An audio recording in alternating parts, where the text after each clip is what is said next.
how much value are we actually generating out of our residuals, out of our byproducts. And on the other side, how much of our inputs that we have within our company is actually coming from circular resources. Like what percentage of our ingredients that we use actually have a circular background. Hi, everyone. Welcome to the Sustainable Supply Chain Podcast. My name is Tom Raftery, and with me on the show today, I have my special guest, Jon. Jon, welcome to the podcast. Would you like to introduce yourself? Thank you, Tom. Yeah, so hello, everyone. My name is Jon Goriup, and I'm one of the co-founders and CEO of VCG AI. Previously, I was co-founder of a couple of startups, the last one before VCG being a supply chain traceability software tool where we focus mostly on the food industry. And that was sort of the starting point behind our current venture, which is Value Chain Generator, or VCG in short, that is mostly focused on using advanced AI and data technologies to solve waste problems across supply chains. Okay, nice. And tell me a little bit about VCG AI, the company. When did you start? How big are you? Where are you operating? What problems are you solving for whom? Those kind of things. So we began in 2022. We are right now based in Stuttgart in Germany, but we also have an office in Slovenia, in Ljubljana.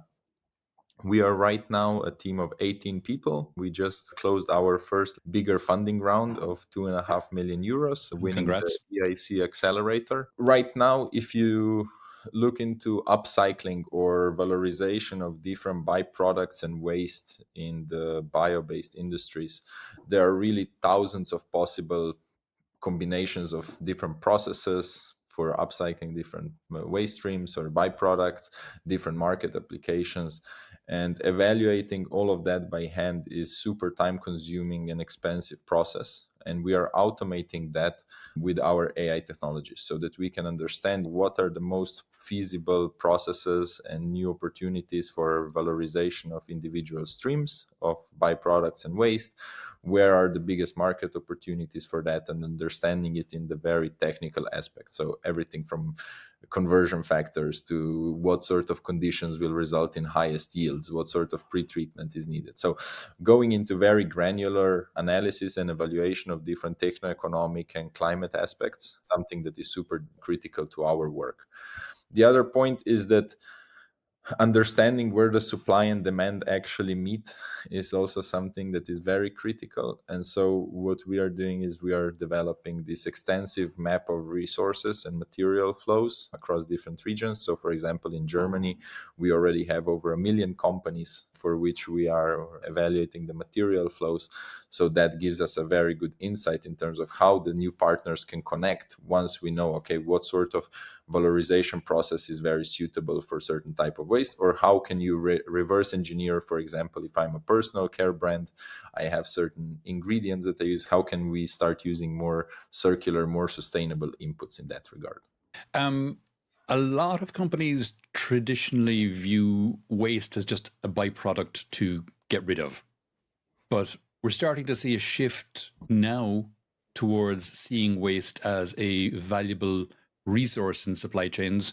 What do you think has prompted that change? I think on one side, like there are, let's say, three parts to that.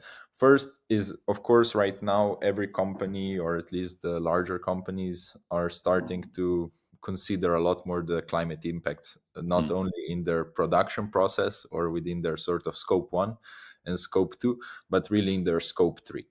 And when you look into the scope 3, the materials we use and choose, as well as how we treat our materials, makes a very big impact on that front.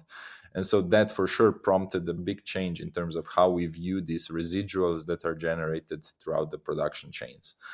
The other point is also financial. So companies, when you start seeing success cases, when some company actually improved their bottom line as a result of implementing more circular processes and supply chains, of course, companies are attracted to better financial results from that. The third one is also, let's say, differentiation in the market. So circular stories are very good marketing and PR. And so if you as a company are able to show that, like, you can really position yourself as a front runner in this, let's say, innovative climate space that is at the same time cutting your emissions, cutting your scope 3 impacts, but in a profitable way.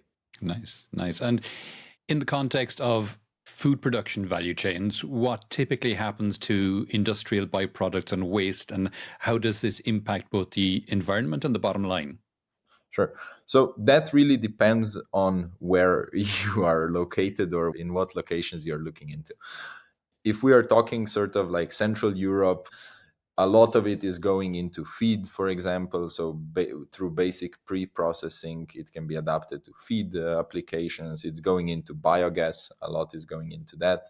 Some is still going towards incineration, which is not really great. Mm, But the more you move to some, let's say, more Eastern Europe, or if you're looking also outside of Europe, a lot is still going to landfills. And that's simply the worst. yeah. Our view on this is that feed is great or biogas is great, but there is still a lot of value that is hidden in the resources. So these byproducts and waste streams are very often very rich in nutrients, very rich in compounds that, if extracted the right way, can be very valuable to certain products or certain industries. And so there is a lot of opportunity to optimize how we actually use these resources for future value, rather than just looking at them as feedstock for producing basic animal feed or biogas. Can you give me a for example? Sure. Something that many people can relate to, for example, in the brewery process, you Mhm. generate spent yeast and spent grains in huge quantities, like we are talking across Europe, millions of tons a year. And that is right now spent grains often going into direct feed applications, spent yeast often going into biogas. Both, if processed the right way, can actually produce human food level ingredients like proteins that are super valuable in the market, or for high value, let's say, prebiotics for feed applications. So there is a lot of this optimization that can be done so that we can extract more value from those feeds, from those byproducts and ways that have this huge potential.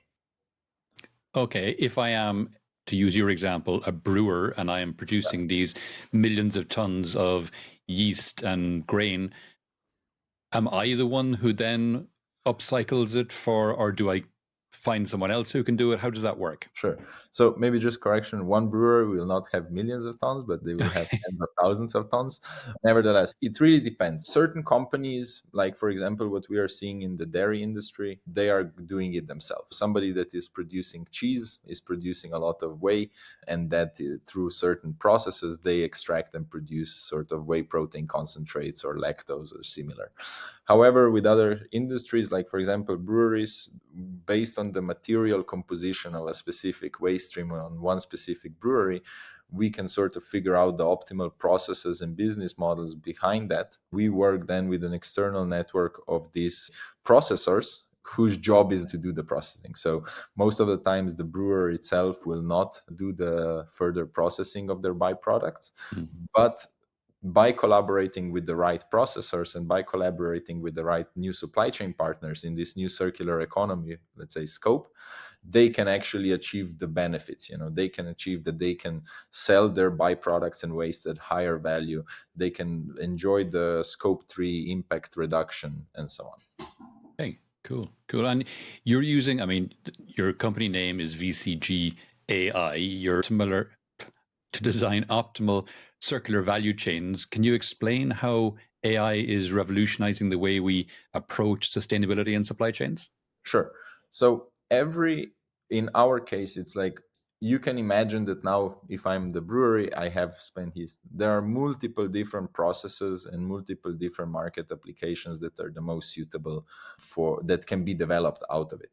But what we are doing is that based on hundreds of thousands of research papers, patent filings, case studies, techno-economic studies, LCA analysis, data sets, we are able to actually evaluate all the possible scenarios, and based on the quantities, material compositions, your location, and similar factors, we can actually be very efficient in finding the optimal one. So instead of developing projects that may take 6-12 months and cost a lot, we can leverage these AI and data driven approaches so that we can be very efficient in the early stages when we are discussing these circular economy projects for supply chains, and spend then more time actually towards implementation. And I think that that is sort of the shift that we are seeing, that we are facilitating already, is that we are no longer stuck in R&D. We are actually going towards implementation, and there is real projects, real commercial and sort of economic and climate benefits that are being achieved with the customers that we work with. Nice. Could you share an example of how AI has enabled a successful circular value chain transformation for a company or for a region? Sure. So maybe on a regional scope, okay, that we also bring in that part. So as I mentioned, for example, in Germany, 1 million companies. So what this allows us to do is that based on predicted material flows, we don't need to collect data from individual companies to understand where certain byproduct is generated or where a certain demand for a new product actually is required. And so, based on this, we were able to, in a certain region, figure out the supply chain for valorization of the side streams coming from the local dairy processing industry that is right now going towards implementation of a big investment that will be done to sort of aggregate and process from multiple different actors in the industry in a very, let's say, optimal way in terms of logistics, in terms of process design, in terms of, let's say, the whole constitution of the business model behind it, in a way that is now profitable for everyone involved, and drastically reducing the requirements for wastewater treatment plants that have previously had to deal with that side stream, and reducing, let's say, the climate impact for everyone living in that region. So it's not only, for the companies themselves, but it's a general climate and environmental benefit for a region of where a few million people live. So that is something that is, let's say, a good case showing how we can leverage these technologies and data analytics to move things on a larger scale, not just on a smaller side streams of one particular company, but on a regional level, moving hundreds of thousands of tons a year into more productive purposes. Nice, nice, nice. And for companies who are looking to do these kind of things, what key challenges do they face when transitioning to circular economy models, and how can they overcome those obstacles? Sure. So for like there are a couple that I think are very critical. One is under if I'm a brewery, my core business is producing beer and selling beer. Mhm. And so these circular economy topics are a bit outside the scope of the day-to-day operations. Having a super efficient way to start dealing with this, let's say, non-core business functions and evaluating the different scenarios and different business models that are relevant is something that is now, with the introduction of AI and data technologies, doable. Mhm. Before, companies really had to commit to larger projects regarding these topics.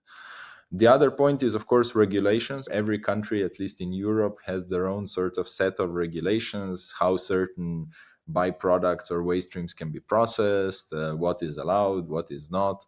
There is a lot of gray areas, a lot of uncertainty in that part. And that's sort of what we are introducing now in the next 6 months, is also the functionalities in regards to regulatory review, so that we can actually evaluate, not just what is technically feasible and what would be economically and climate benefit, but also is this compliant with the local regulations. And so speeding up that review process of the regulatory environment is something that is a big step that companies need to do. But it's also, on the other side, a big factor that the policymakers need to start addressing.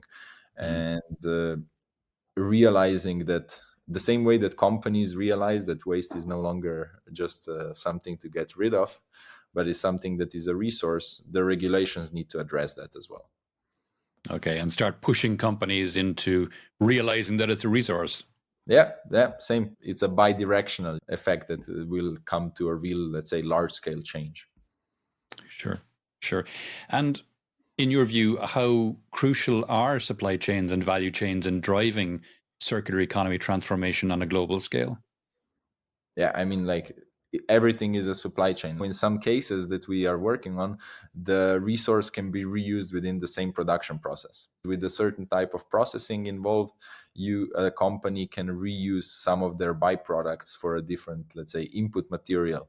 But in most cases, it's a cross-sectoral collaboration that needs to happen, where you have a new supply chain. Understanding that part in terms of who and how to work with is super critical. The other point on supply chains is that, for example, we have cases where we are working on companies that have very extensive supply networks. So, for example, a retailer who we are right now onboarding is like 500 different producers of food and beverage in their supply network. Such companies can drive the transition not only for themselves, but really initiate the process that this type of circular economy thinking and business models can actually be established on a super big scale. That is how I see that supply chains are relevant. Strong supply networks that are already established have a lot of power because they produce a lot of materials. The more of these materials that are in these existing supply networks, the more really great opportunities can be developed in terms of circular economy topics and business models. Okay, great. And what steps can industries and governments take to accelerate the adoption of circular value chains? Yeah, like for me, what we are seeing is that on the governmental level, very little understanding of material flows, because this has had to be done by hand. You had to develop huge projects on data collection and analysis. So that overall understanding is something that lacks in the decision making process, as well as like to understand in what direction also these processes are moving, like where are the technologies really making advancements, where are the new conversion processes actually implementable today or maybe in 5 years. That sort of thing needs to be brought both in terms of industrial strategies but also in terms of policies.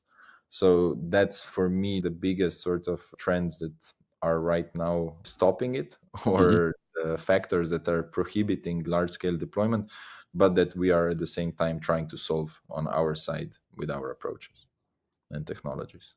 You've worked with entities like City of Munich and companies like Heineken. Can you share some success stories where optimizing waste led to significant economic and environmental benefits?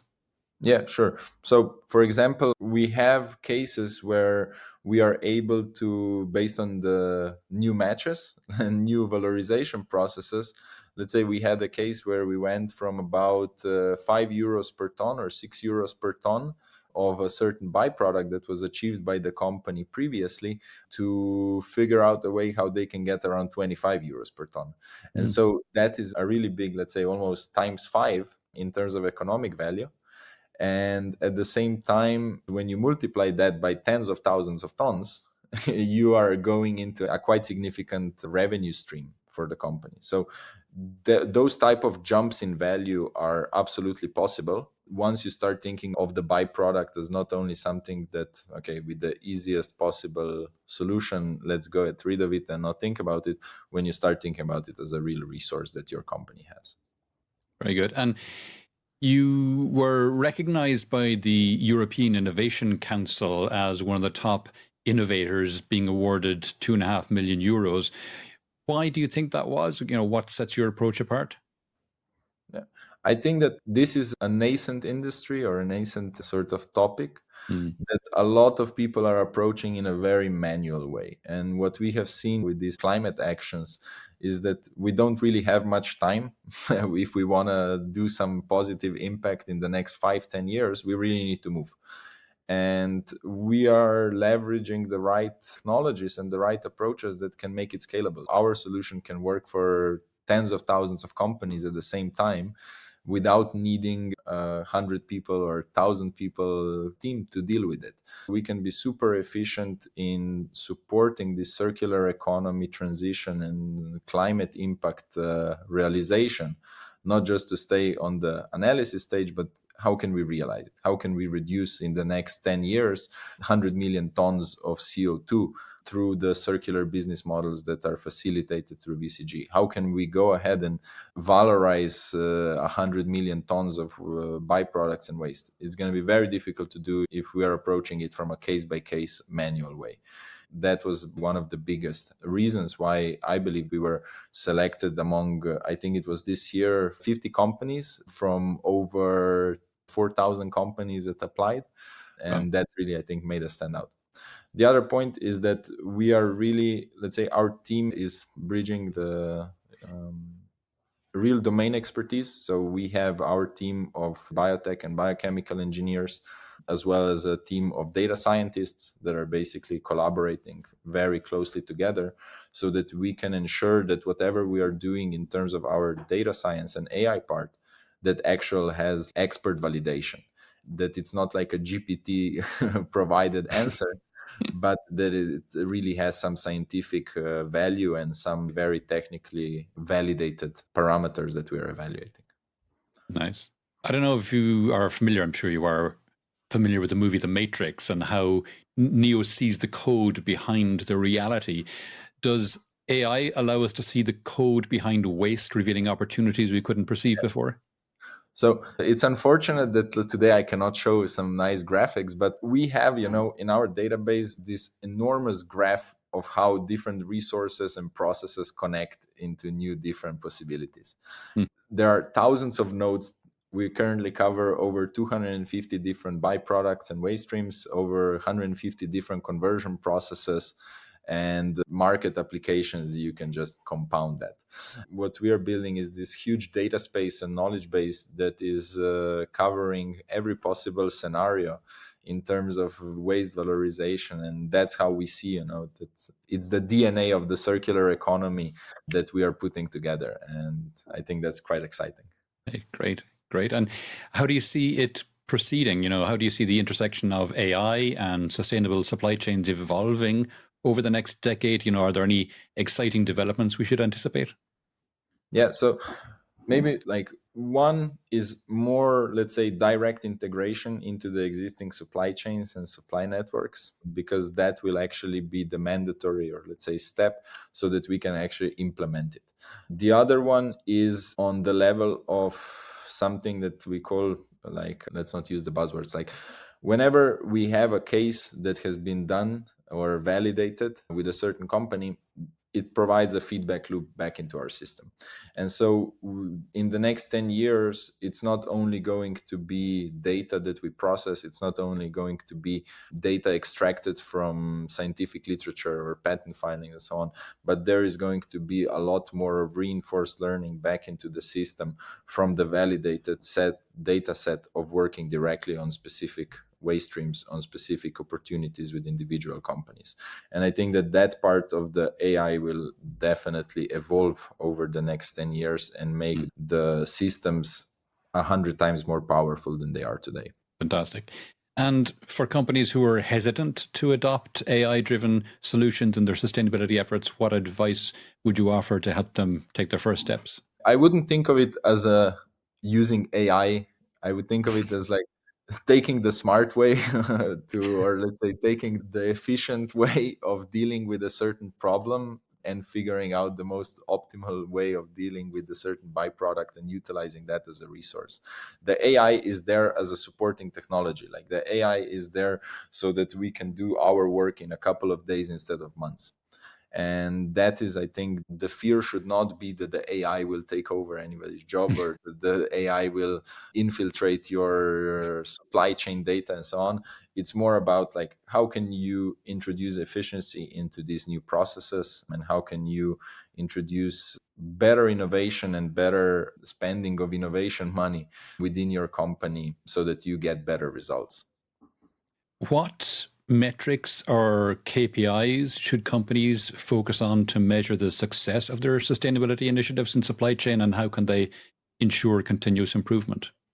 Yeah, like, we don't cover all topics of sustainability. We cover Sure. the circularity topics. And, Uh-huh. like, for us, it's like, how much of our byproducts are actually getting valorized? How much value are we deriving from this? How much avoided emissions are we generating? Because if I am all of a sudden producing proteins for human food out of my particular byproduct, I am enabling that the consumer, on the consumer level, they are requesting or requiring less animal based protein, or Mm, they are requiring less plant based proteins, like what we are seeing with these enormous soybean plantations. Huh? mm. So, a lot of avoided emissions can be generated through these new circular supply chains and business models.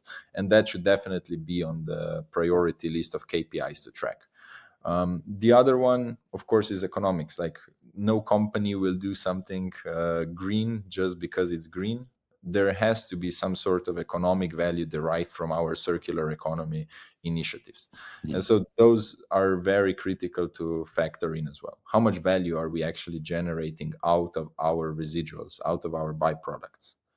And on the other side, how much of our inputs that we have within our company is actually coming from circular resources? Like, how much, what percentage of our ingredients that we use actually have a circular background?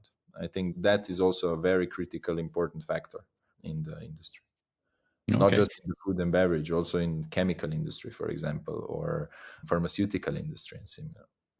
Okay. What in the 2 and a bit years you've been with VCG working on circular economy, what have you come across that has surprised you the most? I think the surprising factor is how big the gap is between the current setup of this valorization of different byproducts and wastes compared to the optimal, and how little effort companies have historically put into it. Because there are such clear ways that companies can earn more and decrease their climate input in very simple ways that simply have not been touched because the byproducts and waste were not thought of as an actual resource. I think that this gap was the most surprising. It's changing now with more time that passes and more of this circular innovation and supply chain business models being deployed. That gap is closing. Well, hopefully we are part of that supportive mechanisms, that can help companies achieve that. But that was really like a big surprise, even though we knew that it's quite big. Left field question. If you could have any celebrity or fictional character, alive or dead, as a spokesperson for circularity, who would it be and why? That's that's a tricky one. So maybe I don't know the exact name, or I don't have the right the persona in mind, but somebody that is really on the cusp of innovation and somebody that is pushing things to happen. Like, we as a company, we pride ourselves on being very pragmatic. We pride ourselves on being very result driven, and that in the end, implementation is what matters.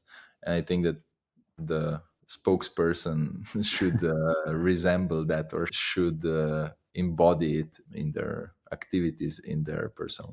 Great. We're coming towards the end of the podcast now, Jon. Is there any question I haven't asked that you wish I had, or any aspect of this we haven't touched on that you think it's important for people to think about? Yeah, so maybe in regards to sort of our vision moving forward, why we started in the bio-based space. One is that there is still a big gap between current practices and what's really possible. The other point is that in this bio-based space, there is a lot of technical innovation that has been developed across Europe and the world in the last 10 years on new processes and new advancements for valorization of these byproducts and waste streams. And so it's the first market where we see that we can implement and build the biggest impact in the next couple of years. However, moving down the line, our processes and our core technology is not fixed on that. So we are able to transition also to other fields, like, for example, textiles. In Mm. the upcycling or recycling of textile, there is still a lot of R&D that is being done, big efforts, big advancements in terms of technologies, but they are simply not at the level of actually being ready for industrial application. And so we are constantly monitoring in various different fields, like from textile, construction, and so on, the progress. And that's sort of our vision, is not only to develop the biggest data lake and sort of the knowledge base and the AI systems for organics, but also to focus in the future on broader topics that are all contributing to us reaching the climate targets as a planet altogether. Great. Jon, if people would like to know more about yourself or any of the things we discussed on the podcast today, where would you have me direct them? Sure. So you can always find us on our website, very simple URL, vcg.ai, five characters. I'm also on LinkedIn. You can find me at Jon Goriup, the name in the description, or maybe Tom can even add my URL to LinkedIn there. So you can always reach out. I'm happy to jump on a call or exchange some emails and messages, give you a bit more information about our work, our company, and potentially how we can work together on advancing this circular economy in the coming years. Sure. Yeah. No worries. I'll put those links in the show notes. If anyone wants them, they just find them there. Cool. Jon, that's been great. Thanks a million for coming on the podcast today. Absolutely. Thanks a lot and have a good day.